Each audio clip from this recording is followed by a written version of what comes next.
চিপাঝাৰৰ শংকৰাজাৰ zenith একাডেমীৰ 5গৰাকী ছাত্ৰ-ছাত্ৰীয়ে CEE পৰীক্ষাত উত্তীৰ্ণ। বৃহত্তৰ চিপাঝাৰ অঞ্চলৰ অন্যতম ব্যক্তিগত খণ্ডৰ কনিষ্ঠ মহাবিদ্যালয় শংকৰ আজান জেনিথ একাডেমীৰ পৰা উচ্চতৰ মাধ্যমিক চূড়ান্ত পৰীক্ষাত অৱতীৰ্ণ 5গৰাকী ছাত্ৰ-ছাত্ৰী ক্ৰমে স্নিগ্ধাপ্ৰিয়ম শইকীয়া, সুমনজ্যোতি শৰ্মা, মুজাহিদুৰ ৰহমান, ইছফাক আহমেদ আৰু বিজু আহমেদে সদ্যঘোষিত CEE পৰীক্ষাত শিক্ষাৰ্থীৰে উত্তীৰ্ণ হৈছে। এই উপলক্ষে একাডেমীৰ প্ৰাংগণত আয়োজিত কৰা হয় এটি সম্বৰ্ধনা অনুষ্ঠান। কৃতি ছাত্ৰ-ছাত্ৰী কেইগৰাকীক ফুলাম, গামোচা, কলম, কিতাপৰ টোপোলা আদিৰে সম্বৰ্ধনা জ্ঞাপন কৰা হয়। উক্ত অনুষ্ঠানত বিদ্যালয়খনৰ প্ৰশাসনিক বিষয়া গিৰীশ নাথ, শিক্ষক জয়ন্ত কুমাৰ নাথ আৰু কৰ্মচাৰী ইউনিছ আলীসহ ছাত্ৰ-ছাত্ৰীসকল উপস্থিত থাকে। উল্লেখযোগ্য যে 2022 বৰ্ষতো 3গৰাকী ছাত্ৰ-ছাত্ৰীয়ে এই প্ৰতিযোগিতামূলক পৰীক্ষাত উত্তীৰ্ণ হৈ কনিষ্ঠ মহাবিদ্যালয়খনলৈ সুনাম কঢ়িয়াই আনিবলৈ সক্ষম হৈছিল। দুমুনি চকীৰ পৰা আতিকুৰ ৰহমানৰ ৰিপৰ্ট, বাৰ্তা ডেইলী। শংকৰাজান জেনিথ একাডেমীত 2022 বৰ্ষৰ বিজ্ঞান শাখাৰ পৰা আমি পঢ়ি উত্তীৰ্ণ হৈছিলোঁ আৰু আমি এইবেলি হোৱা CEE কমন ইঞ্জিনিয়াৰিং এণ্ট্ৰেঞ্চত আমি উত্তীৰ্ণ হ'বলৈ সক্ষম হৈছোঁ। আৰু আমি ইয়াত কোনো ধৰণৰ কোচিং লোৱা নাছিলোঁ। বিদ্যালয়ত যিখিনি পঢ়াইছিলে ছাৰহঁতে সেইখিনি পঢ়িয়ে আমি এইখিনি সাফল্য অৰ্জন কৰিছোঁ। আশা কৰোঁ আগন্তুক বৰ্ষৰ ছাত্ৰ-ছাত্ৰীসকলেও ইয়াৰ পৰা পঢ়ি ভাল সাফল্য অৰ্জন কৰিব বুলি আশা ৰাখিছোঁ।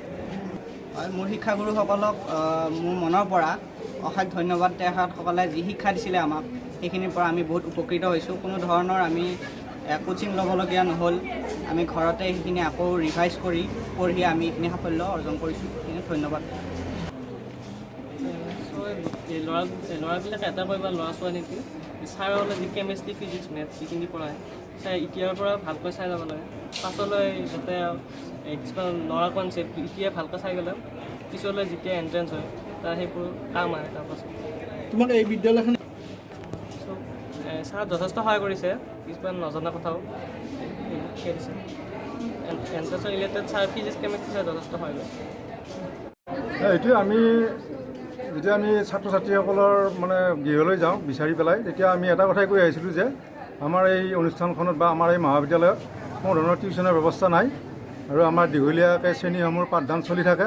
গতিকে আমি ভৱিষ্যতৰ মানৱ সম্পদ ৰূপে এগৰাকী ছাত্ৰ-ছাত্ৰীক গঢ় দিবৰ কাৰণে আমি যিখিনি প্ৰচেষ্টা হাতত ল'ব লাগে ইতিমধ্যে সেইখিনি হাতত লোৱা হৈছে। আৰু বৃহত্তৰ চিপাঝাৰ অঞ্চলৰ এখন কনিষ্ঠ মহাবিদ্যালয় শিক্ষাৰ ক্ষেত্ৰত যথেষ্টখিনি আগবাঢ়ি যোৱা এই শংকৰাজান জেনিথ একাডেমীৰ যিটো এটা আমাৰ প্ৰক্ৰিয়া, নিয়মানুৱৰ্তিতা, শৃংখলা বা ছাত্ৰ-ছাত্ৰীসকলক শিক্ষাগুৰুসকলে পাঠদান কৰা যিটো প্ৰক্ৰিয়া, এই প্ৰক্ৰিয়াটোৰ ফলতেই আমাৰ যথেষ্টখিনি ছাত্ৰ-ছাত্ৰী আমাৰ ইয়ালৈ আগমন হৈছে, ইয়াতে নামভৰ্তি কৰিছে আৰু আমি মানে আমাৰ ছিটৰ যিটো এটা কেপাচিটি সেই অনুসৰি আমি তেওঁলোকক এডমিশ্যন দিব পৰা নাই। ইতিমধ্যে আমাৰ এডমিশ্যন প্ৰক্ৰিয়া সমাপ্ত হোৱা বুলি আমি ঘোষণা কৰিছোঁ। গতিকে আমি এটা কথা ক'ব খোজোঁ, আমাৰ যিহেতু আন্তঃগাঁথনি বা শিক্ষকসকলৰ যি ত্যাগ, ছাত্ৰ-ছাত্ৰীসকলৰ পঢ়াৰ প্ৰতি যি মনোযোগ আৰু কৰ্তৃপক্ষৰ মহাবিদ্যালয় পৰিচালনাৰ ক্ষেত্ৰত যিখিনি কৰিব লাগে সেই কৰণীয়খিনি কৰাৰ কাৰণেই আজি আমি ছাত্ৰ-ছাত্ৰীৰ এই সাফল্য দেখিবলৈ পাইছোঁ আৰু আগন্তুক দিনতো আমি ছাত্ৰ-ছাত্ৰীসকলৰ সাফল্য আৰু অধিক পাম বুলি আমি আশা ৰাখিছোঁ। আমি শংকৰাজান জেনিথ একাডেমীৰ সমূহ শিক্ষাগুৰু মণ্ডলীক আমাৰ মহাবিদ্যালয়ৰ তৰফৰ পৰা অশেষ ধন্যবাদ আৰু কৃতজ্ঞতা জনাইছোঁ।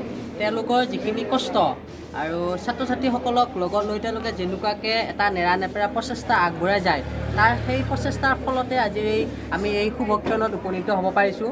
আৰু এইটো আমাৰ ধাৰাবাহিক সাফল্য। এই 2022 বৰ্ষতো আমাৰ 3গৰাকী ছাত্ৰ-ছাত্ৰীয়ে CEE উত্তীৰ্ণ হ'বৰ কাৰণে সক্ষম হৈছিলে আৰু 2023 বৰ্ষত আমাৰ 5গৰাকী ছাত্ৰ-ছাত্ৰীয়ে CEE পৰীক্ষাত উত্তীৰ্ণ হ'বৰ কাৰণে সক্ষম হৈছে আৰু পূৰ্বতকৈ আমাৰ এইবেলি 2জন ষ্টুডেণ্ট বৃদ্ধি হৈছে। এইটোৱে আমাৰ মহাবিদ্যালয়ৰ শিক্ষাগুৰু মণ্ডলীৰ যিটো কষ্ট, যিটো ত্যাগ, তাক যে 100% কৰি আছে সেইটোকে প্ৰমাণিত কৰিছে। আৰু আমাৰ যি 22 বৰ্ষৰ 3গৰাকী ছাত্ৰ-ছাত্ৰীয়ে উত্তীৰ্ণ হৈছিলে তেওঁলোকেও কিন্তু কোনো ধৰণৰ কোচিং লোৱা নাছিলে আৰু এই 23 বৰ্ষত উত্তীৰ্ণ হোৱা 5গৰাকী ছাত্ৰ-ছাত্ৰীয়েও কিন্তু কোনো ধৰণৰ কোচিং লোৱা নাই। আমাৰ ক্লাছৰুমত ছাৰ বাইদেউসকলে ফিজিক্স, কেমেষ্ট্ৰি, বায়'লজি, মেথছ, ইংৰাজী, অসমীয়া এই যিখিনি ক্লাছ হয় এইখিনিৰে এই ছাত্ৰ-ছাত্ৰীসকলে বহুত ভাল ধৰণে পঢ়া শুনা কৰে। তেওঁলোকে প্ৰতিদিনে হোমৱৰ্ক কৰে। আমাৰ প্ৰতিটো বিষয়ত দুজন শিক্ষক আছে, মেথছৰ 2জন, কেমেষ্ট্ৰি 2জন, ফিজিক্স 2জন।